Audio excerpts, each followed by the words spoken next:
I'm Charlie Taylor, and welcome to Skillsoft Off the Shelf. Today, I'm talking with Jennifer Kahnweiler, author of The Introverted Leader. Jennifer has been hailed as a champion of introverts.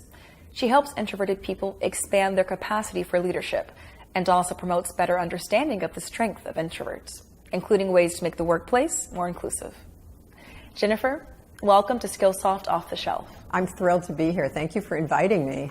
The introverted leader seems like a paradox. It's hard to imagine that introverts can be naturally inclined to be leaders. So can you tell us what motivated you to write this book?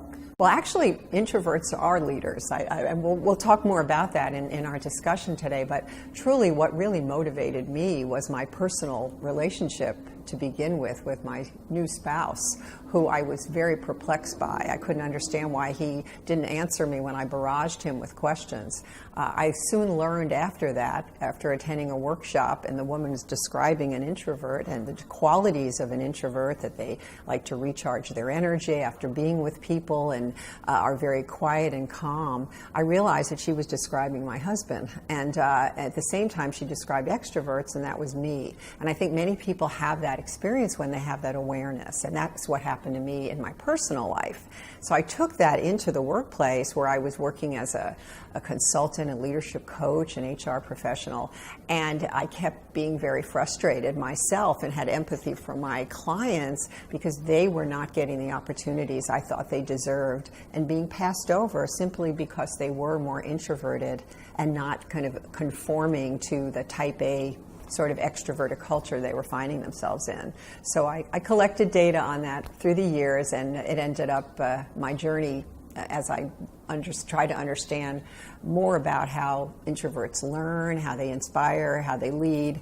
It ended up being a series of books that we're talking about today, the new edition, actually, of The Introverted Leader.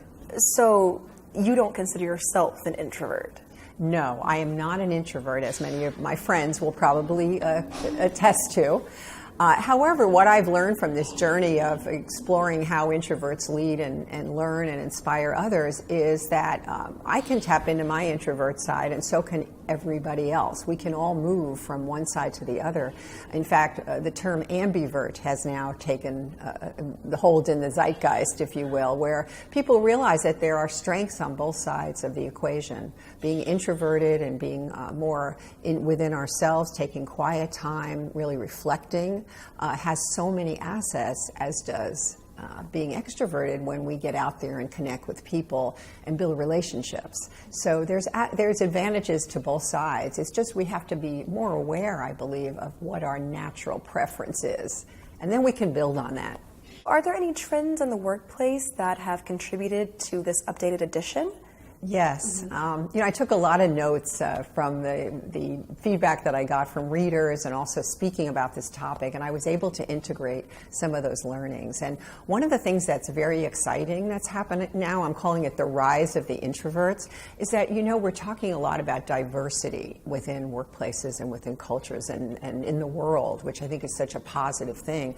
And one of the aspects that has now starting to be talked about more, and which I reflected in the book, was that diversity also includes those hidden factors, the factors that you can't always see on the surface. We can see race, we can see gender, but personality and style, oftentimes there are disconnects and misunderstandings about people based on their style and their personality. And so introverts have kind of been under the radar, but now we're talking about introversion in that context of diversity. And organizations are starting to realize how important it is to tap into between 40 and 60% of people and their contributions to the world. I mean, our organizations need that, particularly in a time now of such competition. We also, another trend that has been very predominant is the global nature of our work. And so in addition to culture, for instance, I work a lot with people from Asia, and many of us do. There's also the fabric of introversion, or that's underlying a lot of that. So knowing that, or looking through that lens, in addition to, as I say, gender, culture, ethnicity, and so many other dimensions of diversity, is so powerful. And many people didn't realize that until now. So we're talking in the last 10 years or so, where introversion has really come to the fore. People used to say to me, how could you be an introvert and a leader? Or, that's kind of like, look at you with deer in the headlights. But now it's becoming much more talked about and accepted. Can you talk a little bit about introverts? What are their strengths, and how do you think extroverts can tap into their introverted side and vice versa? Introverts have so many strengths, and just really the difference between introversion and extroversion is about energy. And that's what Carl Jung, who was the person who sort of first coined the term back in the 1800s, talked about. It's like, how do you recharge your energy? And I oftentimes say to people, an introvert, if you're to decide whether or not you're an introvert, must you have time to decompress after being with people? Now, extroverts get their energy off other people. That's what gets their motivation going and gets them moving. Some of the strengths of introverts include being calm, being wonderful listeners. They are observers. They kind of observe the landscape and then make conclusions about that. They focus on depth versus breadth, and that includes with projects they're working on, with relationships where they're connecting with people. Then another trait that is oftentimes overlooked, but then people say, you're right, is humility, being humble. And I think if you think about leaders who you've been exposed to, all of us have been exposed to, I think we oftentimes are surprised in a good way to remember that those most impactful leaders, and they don't necessarily have to be workplace leaders, but people that influenced us coming up in our lives, were people who had those traits. Do you have any advice for extroverts trying to access that side of themselves? So as far as extroverts or other people, whether you're an introvert or extrovert, getting the best from a team member who is an introvert, it's first of all, number one, having that conversation about what your preference is and what's their preference. Not to label each person, but to understand, first of all, how do you like to communicate? Do you like to communicate with me in writing? Is that your preference? Would you like to have me send you a heads up on what the meeting's going to be about, or what I want to talk with you about, what the project's about? So preparation is really key, as we'll talk about. So really talking about what the preferences are is really important. This is aimed at particularly at extroverts, is the idea of a pause. Now, there's a colleague of mine, Patricia Fripp, who's a speech coach, and I love what she says about the pause. She says, a pause is not a moment of nothing. It is a chance to connect with somebody emotionally, intellectually. And I try to remember that when I'm talking with an introvert, is to give them the space. Now, I'm not always great at it, and if you will ask extroverts, that's the hardest thing for them to do, because extroverts actually interrupt each other a lot. That's kind of how they talk. So they think an introvert is done speaking. So that's really important to pause and to recognize that. So I think, number one, sharing your own preferences, understanding what that other person's style is, and thirdly, just listening and really opening yourself up to what the introvert is saying. If you could do those things, introverts will so appreciate your willingness to try. Your book centers on the 4 Ps process. Yes. Can you talk a little bit about that? The 4 Ps is a model that I came up with the first book, and I've enhanced it in the second one. And it's really based on what I've learned from my research with successful leaders in all sorts of professions and organizations. And they were primarily introverted. They were pretty much all introverted. And I asked them questions about how they manage and how they amplify their strengths. And how do they flex their style when they need to be successful in different leadership scenarios? The typical scenarios that we find when you're having to manage a team, or when you're having to give a speech, or when you're having to network. Those are all things. I have a number of different scenarios that I looked at and I asked introverted leaders about. And what they said to me is that they take 4 basic steps. And the first step they take is to prepare. So that's the cornerstone of the 4 Ps model. And I always call it the sweet spot for introverts, because introverts, you will find that you will ask them, so did you read the agenda beforehand? Or did you review the speech and practice aloud? They say absolutely yes. They are, and that's their edge, by the way. So we can all do better at that. Preparation is the key for them. The second one is presence, and that's being in the moment. And that's remembering that you've done as much work as you can to prepare. You are not thinking about what the outcome is going to be. But you know how you're in the moment with somebody? Like, you know how you talk with somebody and they're just with you. Their feet are on the ground, their eyes are with you, you're showing it with body language, you're connected. And I remember the best leaders in my life have always been those people. A lot could be going on around them, but when I had their attention, they were with me and they were listening in a deep, reflective way. That's an example of being present. And in today's world where we're being so taken off here and there and with social media and our devices, it's a gift that we need to give ourselves, but it's a gift to others. So presence is definitely a key. The third one is push. And that's about stepping out of our comfort zone. So it's pushing, just enough so it's not too much, but enough that you're feeling it some. So what we see introverted leaders do is they're constantly challenging themselves. They're saying, I'm going to this conference and I'm going to make it my goal to talk to 5 new people. They set goals for themselves. And it's not real comfortable, but I'm actually going to plan what my purpose is in talking with these people at the trade show or, meeting this person that could be good for our business growth.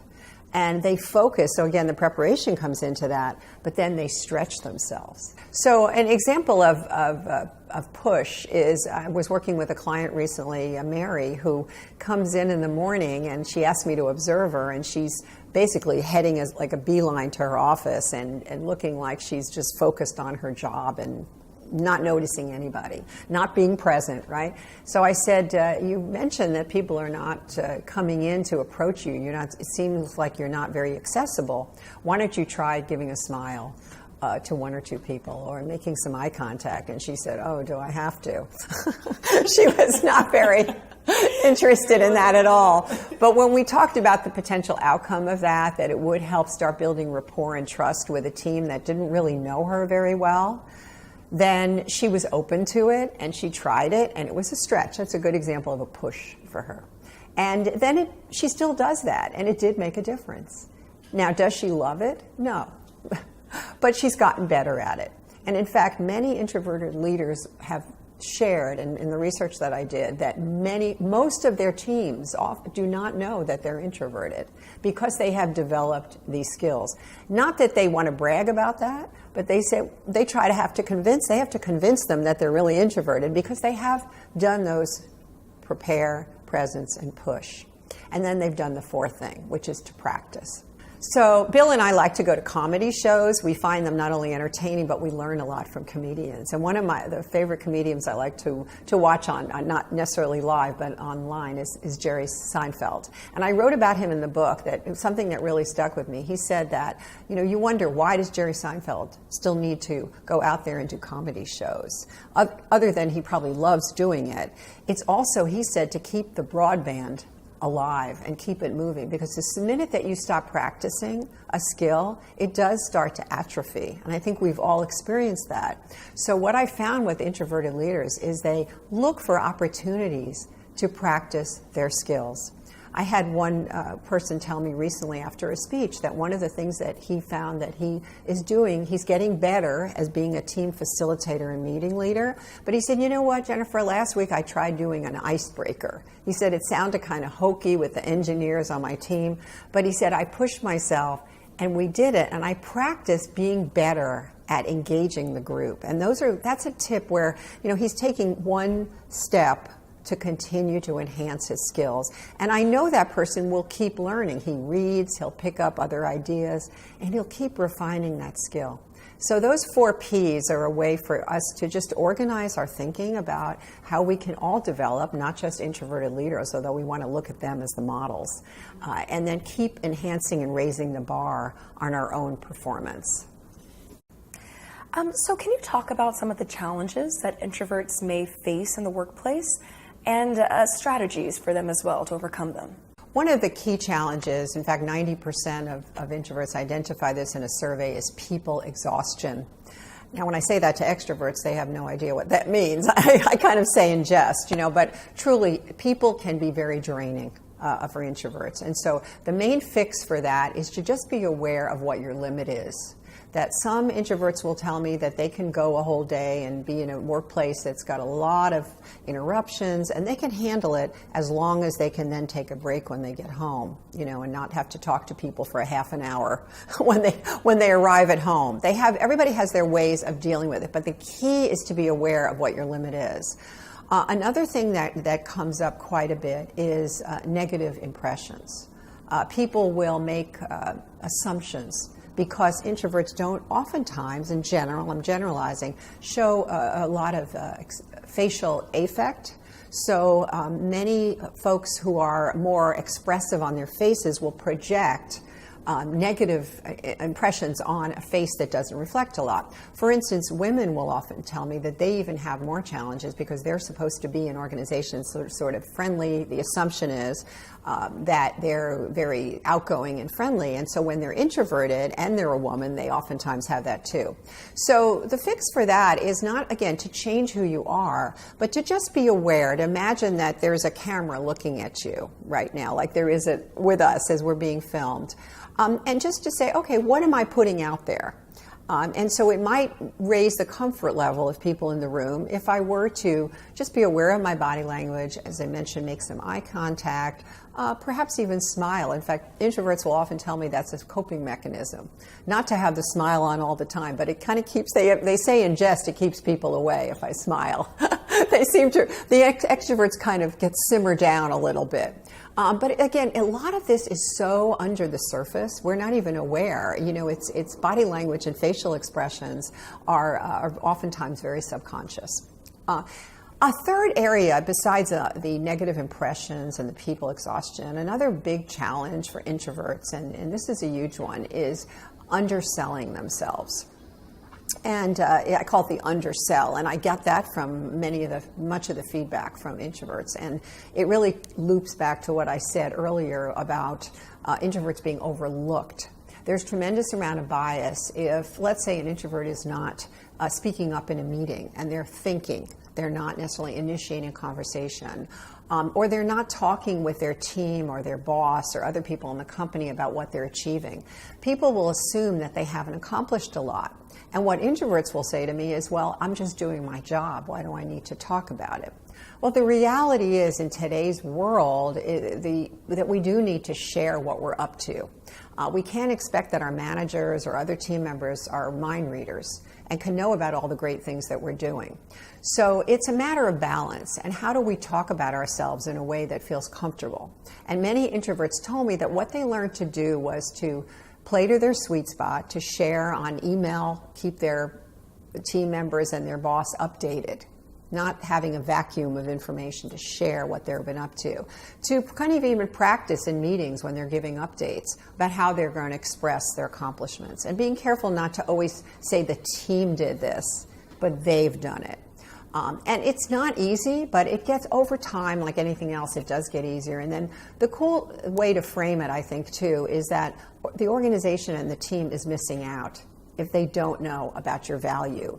And yes, we can ask people, we can try to solicit that information, but if we can, each of us, learn to do a little, as they say in the South, don't brag on yourself. I would say brag on yourself a little bit as a flip of that. If we can start to talk about ourselves a little bit and what we've been up to and what we've accomplished, then it does get a little bit easier over time, I believe.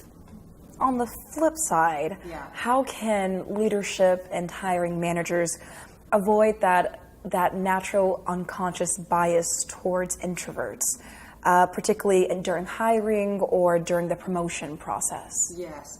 Well, I think I would gear that to probably extroverts and introverts. If we're extroverted and we're not aware of what we're looking for when we're hiring people, we may project our own bias on people we're hiring. So in other words, if somebody's not answering a question, in the moment after we ask it, and we don't pause and wait for them to explore their answer or follow up, then we might make judgments that are unfair or premature. So I think we have to be very mindful of how we set the environment up to make it comfortable. So that pause is really key. Also making sure that when I say the environment, the physical environment too. One of the things that introverts told me about, particularly in research for this last edition, was how stimuli affected their productivity.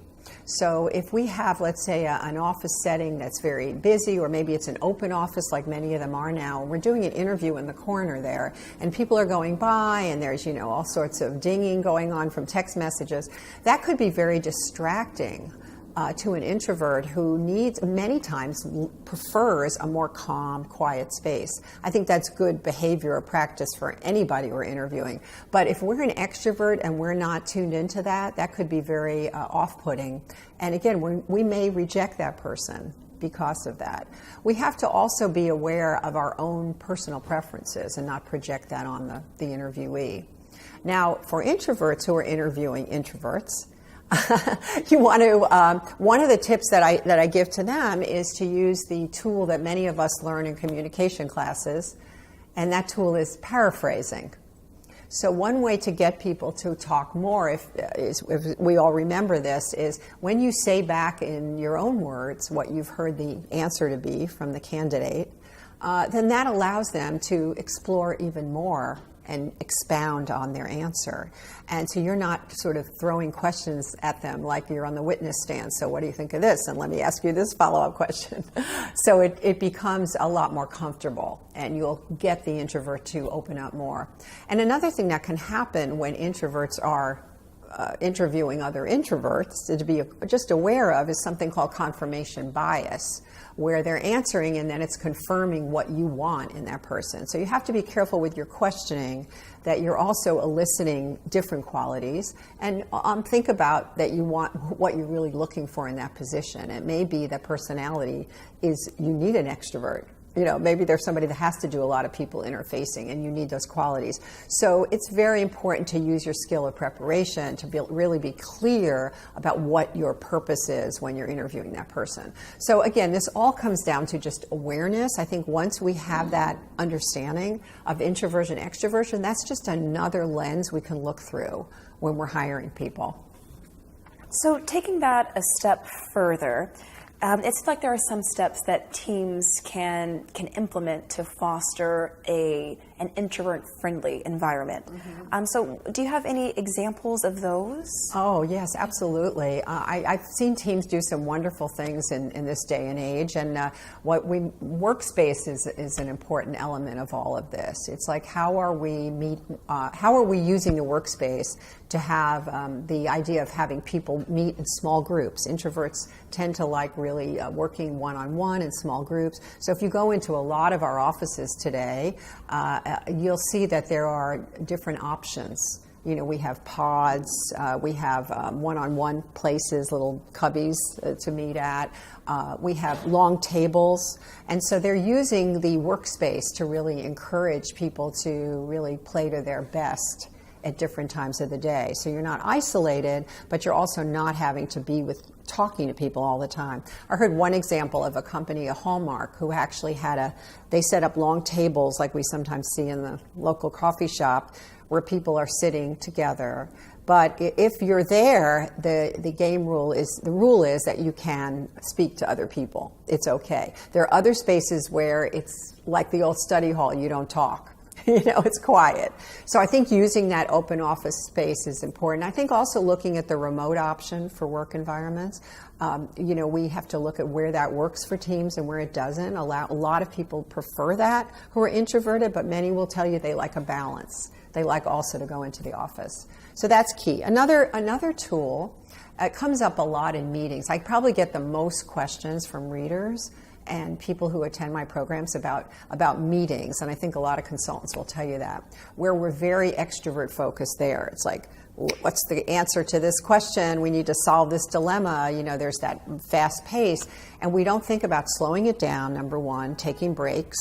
We need to make sure that we're giving people a chance to stretch, to get their bodies moving, but also not necessarily having to solve all these problems in that one meeting.